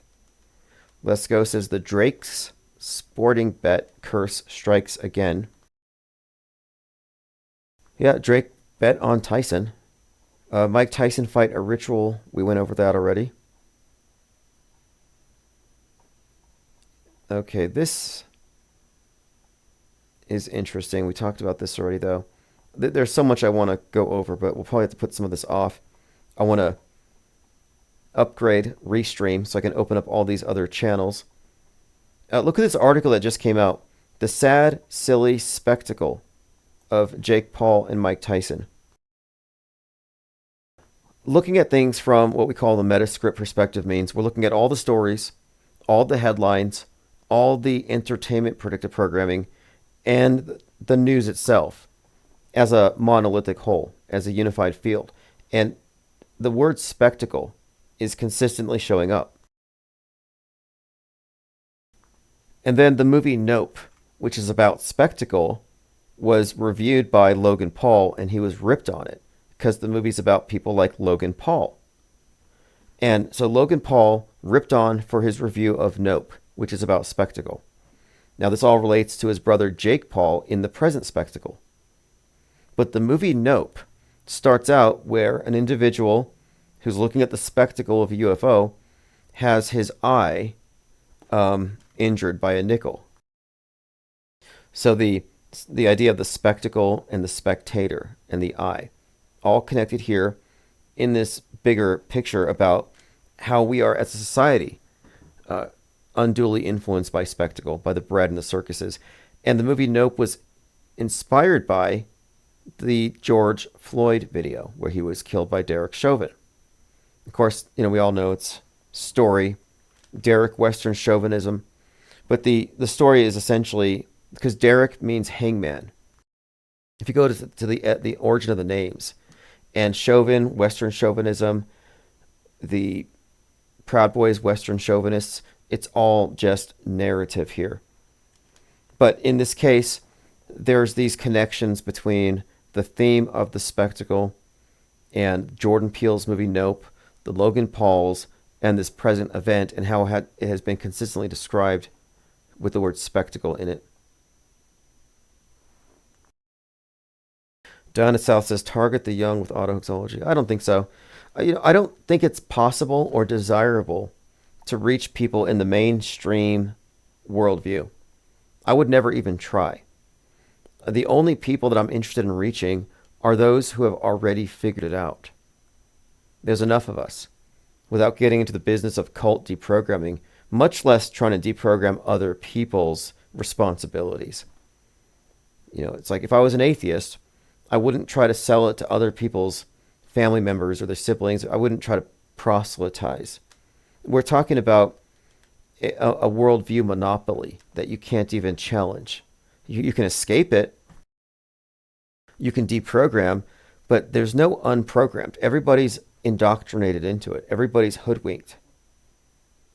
And the process of deprogramming has to begin at the level of individual cognition upon having perhaps perceived the discrepancies between the model as we've been shown and what we've seen in the real world. For a lot of people who've joined us since 2020, it was the empty hospitals that triggered this heightened level of situational awareness. For others, it was a certain school shooting that triggered, again, this skepticism about the dominant view. But the problem has always been that those who've been alerted to the need for skepticism are conscripted into Trutherville. They gather around the big voices who say, I represent you. I will fight the New World Order. We are the tip of the spear. And you're led in circles, chasing red herrings, year after year, and you're never told the truth. You're never told about media fakery, ever. It's not even a conversation you can have. And they make sure to make examples out of people who go that far. And so my point is, our parallel media can consist of only those who've already achieved a certain level of awareness to where they can say they've become deprogrammed from both the and the anti. You know, we got these people who are still pushing anti-vax, and like, okay, if you're anti anything, you can be you can non-participate, but if you're anti anything, now you're lumped in with 50 other fake psyops. You're linked in with people who believe a bunch of fake stuff. You're back in the asylum. Resistance is futile from within the box. There's no point in organizing the triggered, emotional, confused denizens of the collective asylum. The ones who think they're awake are the most programmed. It's like, oh, I'm awake. I've been binging on Q drops, hopium, and red pills. And then you have the wokesters who think that they're awake and everyone else is asleep. The truth of it is, the people are asleep. The truthers and the wokesters are having nightmares. And each is the subject of each other's nightmare. The only people who can actually say that they are perceivers are those who are consuming news actively. Because most of the programmers wouldn't necessarily be fully aware. And so those of us who are active consumers of media, the skeptics, are the only ones who can actually claim to be woke or awake. Girl says, defund the fakery. Start at the top. I see the point there. I mean, we're paying for our own programming. Netflix just raked in 60 million live viewers, probably 66.6, and everyone had to pay $6.99 for the privilege of watching the exhibition and watching the buffering pause embarrassingly on Mike Tyson exposed next to a big old G on the wall. Little Masony there. But I don't think there's any point to organizing alt media believers. I want nothing to do with that. I want to get the non-believers. I don't want to involve people who still fall for basic magic tricks. We're in a magic show. And if you still are of the opinion that, well, I can only figure out how we did these first 5 tricks, so the other 5 were real magic. If that's where you're at, then you're in the world of make-believe. The correct answer is, they're all magic tricks. I can figure out 5, but I don't know how we did these other ones. But that doesn't negate the fact that these are magic tricks, and it's not real magic. Arthur C. Clarke, any sufficiently developed technology is indistinguishable from magic. Doesn't mean it is magic. And a lot of people are confusing media for magic. They're confusing synchronized entertainment and news for synchronicity, which implies magic, a higher power. But the point of it here, though, is that you're looking at people who are indoctrinated into a worldview, a religion, and they are tithing, they're paying for it, and they're a part of it. It's almost protected. It's not as protected as a regular religion, but for the most part, they're insulated. And I'm not out here to wake up the sheep. I'm really not. I don't think I don't think I should get into that unless I do so as a business. Like, I'll be a deprogrammer. Maybe I'll just sell it as a service, like a therapist. Like, oh, are you MSM plus? Are you connected to wokeism? I can help you out of the program itself and bring you to a state of ataraxia, disentangled emotionally from the Psywar. And then at that point, from the off-world stage perspective, you'll likely find yourself in a state of quiescence and inner peace. But it's going to cost you $5,000 for me to take the time. To take the time away from this. Or you can just listen to Infinite Plane Radio for free. But I'm not going to wake people up unless they're actually paying for it.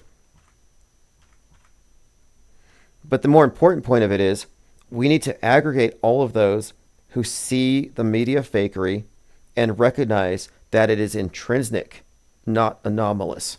That it's a feature, not a bug. And we're not a big group yet, but one of the things we have to account for is just basic human psychology and how people are influenced by numbers, by buzz, by what appears to be a funner group of people. So what will happen is we will aggregate all those who've already figured out about the mainstream worldview as a simulation, those who figured out what media fakery is and how it transcends partisan politics, and it necessarily comes from the very top, how it involves government, Department of Homeland Security, all the politicians are complicit, law enforcement, first responders, hospitals, that from the top down to the bottom, these are all government-sanctioned propaganda events, and that the purpose of it is fake news becomes fake history. Those who control the fake news, that is the present, control the future. They control the past. It's Orwellian. We live in 1984. Nobody's noticed. It is truly Orwellian, far beyond those who just use it in rhetoric. Like, oh, it's becoming 1984. No, we're way past that. War is peace. We are in a state of peace because we have been subdued by the supreme art of war, which is subduing the enemy without a fight. And that's what they've done. The conquerors write history. They write the fake news. They pretty much, there's no point in resisting, because what are you actually resisting? Like, I'm off the grid. But if I point to somebody out there in a bunker with his iodine and his radiation sickness kits and his storable food items and his ammunition, I'm far more off the grid than that guy. And that's because the bunker at this point, if you're going into the bunker because of what you've seen on TV, is really sort of a padded cell. It's a decentralized FEMA camp. And you are your own prison warden. I don't think you can consider yourself to be off the grid if you're not deprogrammed. That's why I think the proper course of action here is to focus on the open versus closed systems and to eradicate the bad models, to get rid of bad explanations, and to cease to accommodate logically fallacious claims and those who carry them willfully. We can forgive ignorance, we can have revisions, we can debate, but proselytizing bad ideas while refusing to acknowledge information that might falsify it, yeah, that needs to go. And that's why I think it was important to bring up the 4 different explanations for predictive programming and why it matters that we go with the right one. And we have to recognize when we're wrong. If the world is demonstrated to be a ball, I will buy a globe, probably. But I'm going to have to get some primer and white out certain sections that I don't necessarily agree are what they say, because I still don't trust what we've been shown. Like, I think that there's obviously a cover-up if they're showing us a digital filter to hide what's really there. So what's being hidden?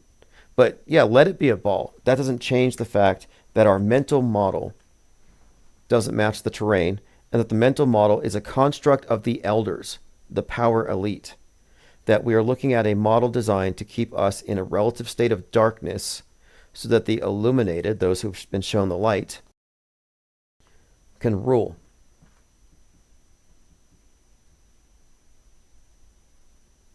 Girl says, unless we hold the institutions and public officials accountable for sanctioning the fakery, we have no practical long-term solutions. Well, the problem is that I describe it as a two-tiered society, the programmed and the programmers. But the programmers aren't all in the know. My contention is that programmers are 95% to 99% programmed. They're only let out on that very specific compartment in which they're going to function within the PSYOP entertainment complex. A crisis actor is not going to be told the moon landing's fake, for example. People in the military aren't going to be told that. I mean, there's the security clearances. So people in the military are familiar with this idea that you have compartments that prevent people from seeing the big picture, because if people at the bottom knew what's going on at the top, it wouldn't work. So who are you going to hold accountable? It would be my question. You're not going to find anybody with a clue. Does that give them plausible deniability? Not necessarily. Not in principle, although in a sense, it makes, there's no purpose. Resistance is futile. And then you have to hold yourself complicit. How many propaganda lines that you later determined to be false have you advanced? How many times have you advanced an alt media narrative? I would argue that if you're an anti-vaxxer, you're a programmer. If you're anti on any one of these issues, you're a programmer. Just like if you're pro any issue, you're advancing the climate change narrative. In my view, that means that you're essentially part of the programming. And that's how it's meant to work. It's a self-reinforcing echo chamber. Only those who have taken the conscientious objector position of anti-anti and anti-pro can claim to not be a part of the problem, to not be among the programmers. And it's kind of like that. If you don't opt out of the programming, then you're by default a programmer, just by what you reinforce. Just by being complicit, ignorantly or not. The whole system makes everyone into liars. Believers are liars.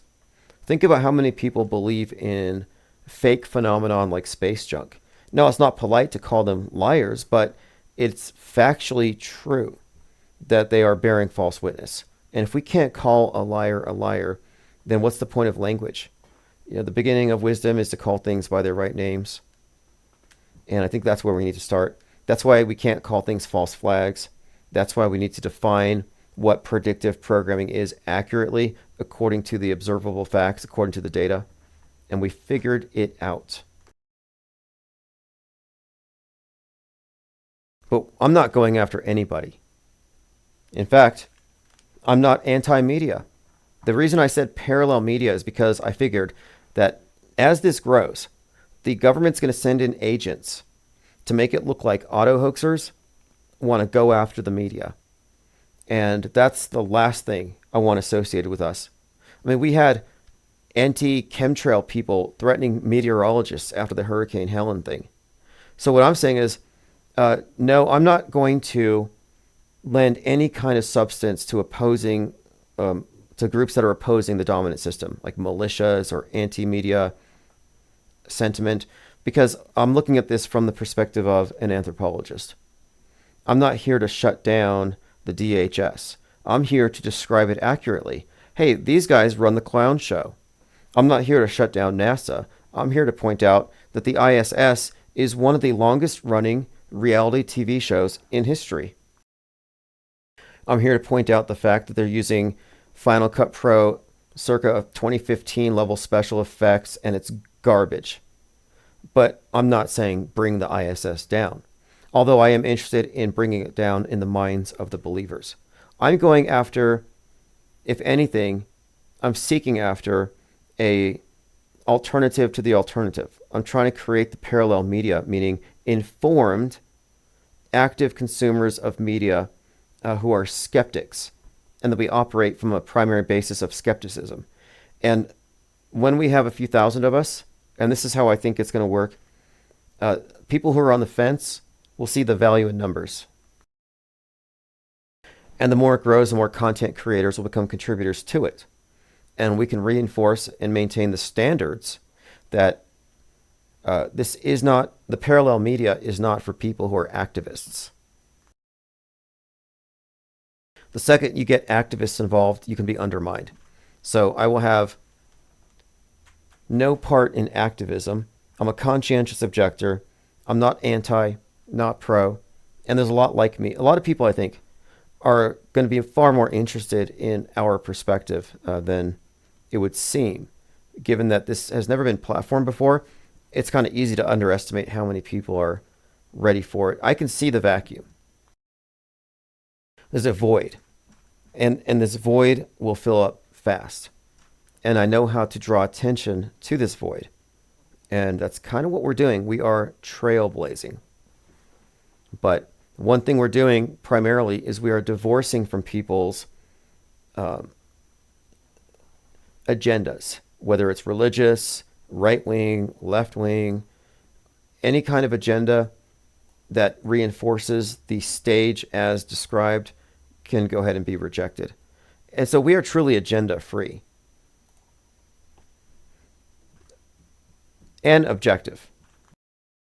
You can't say you're skeptical if you're a truther, if you're only skeptical of the mainstream. And the mainstream considers itself to be a paragon of truth, and so they automatically reject what the conspiracy theorists say. But they're not skeptical of their own side. And conspiracy theorists are pretty much wrong in a lot of ways, but their attitude is right. I think their heart's in the right place. Not that it matters very much, but it means that they can be set on the right trajectory. They're misdirected. Case in point,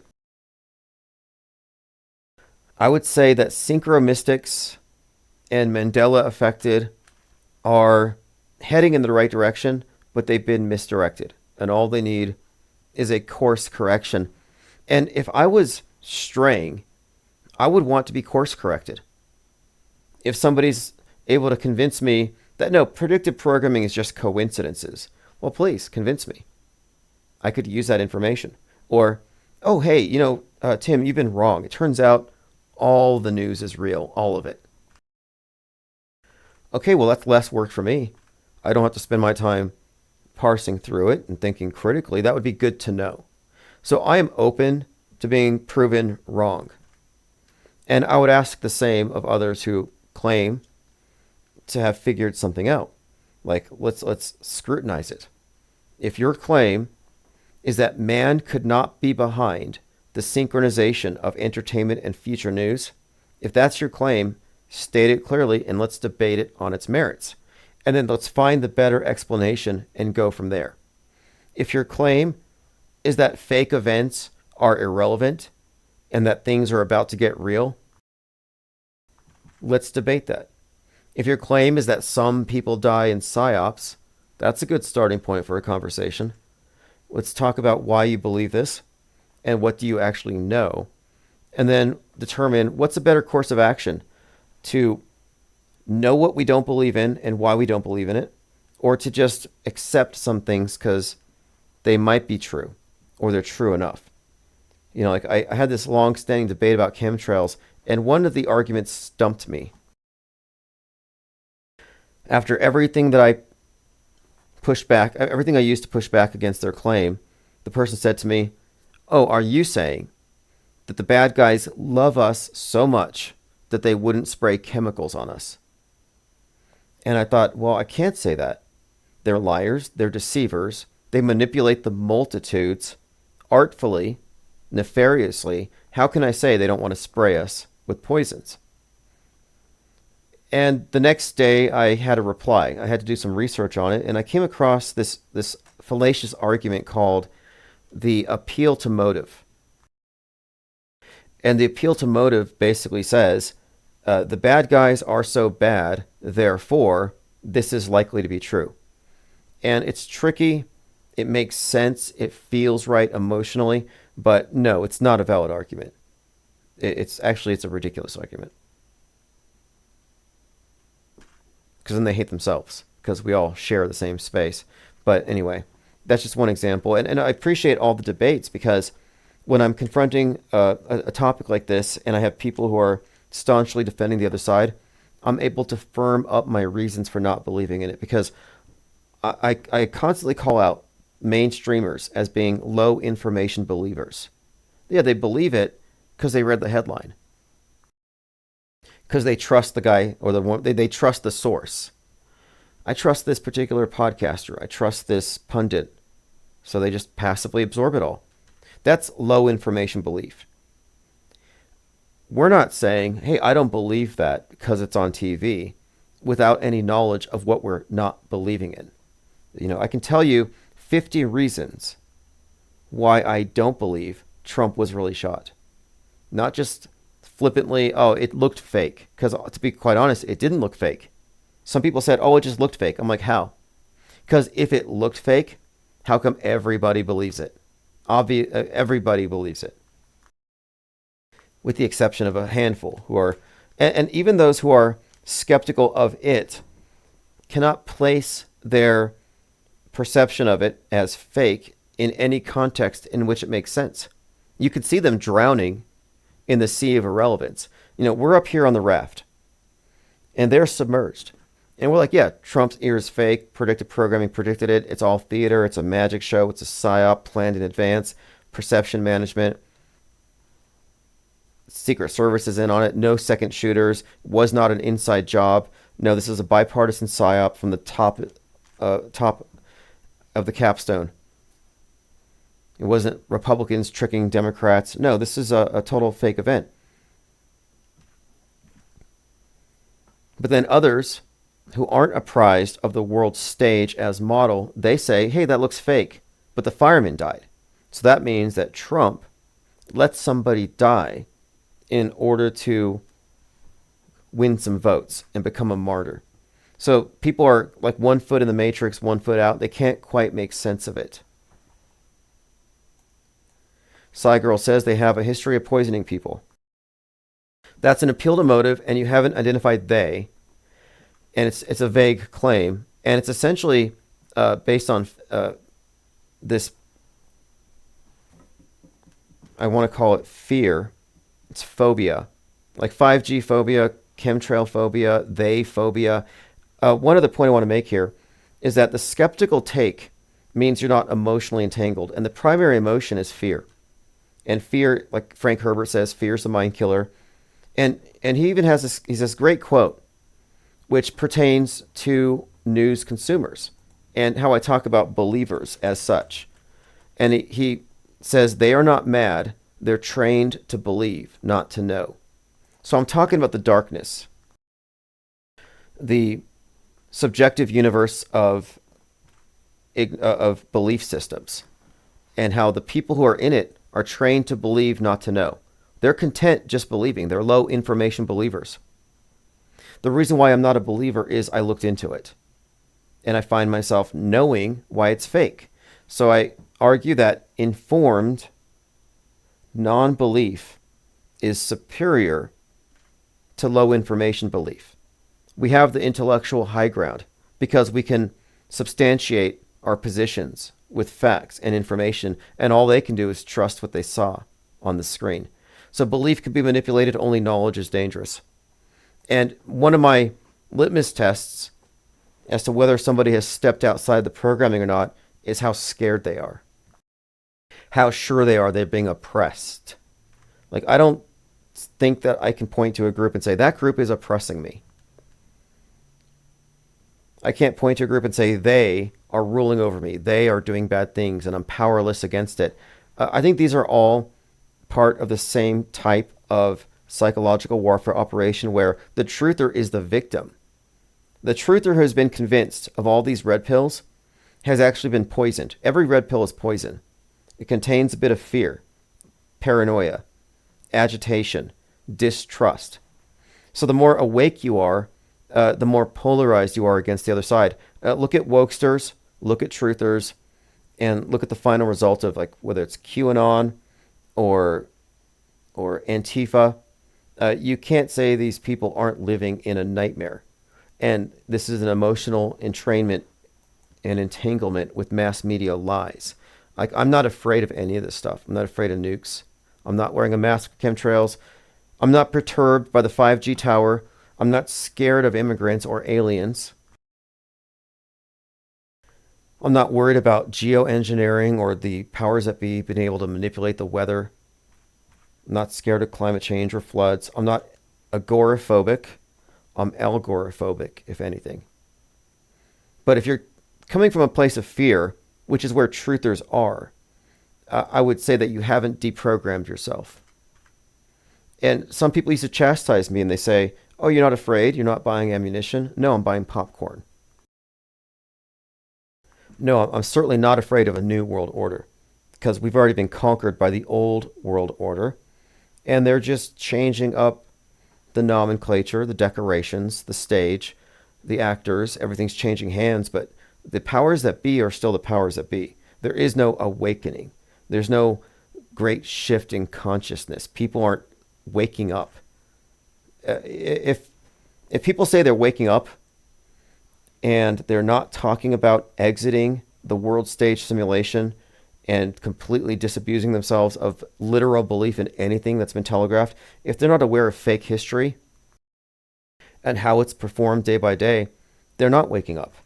If they still believe that people died at this event or they're unsure, I think some people might have died. Okay, if they're confused, they're not awake. They're still in the dream. The off-world stage position is not confused. And I'm not falsely alleging certainty about any of this. I just know what I don't believe and why I don't believe it. I'm a non-believer, agnostic. And I'm not falling for any of these narratives that keep truthers awake at night. Nobody's going to depopulate you.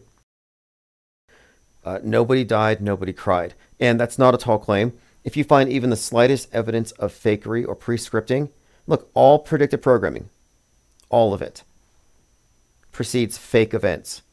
You cannot show me an instance where the predictive programming was followed up with something real. You can't. It doesn't exist. Like, we have figured out how this works, and that matters. It matters because we can disabuse of ourselves of any of the doomsday scenarios. No planet killer asteroids, no peak oil, no population bomb, no depopulation,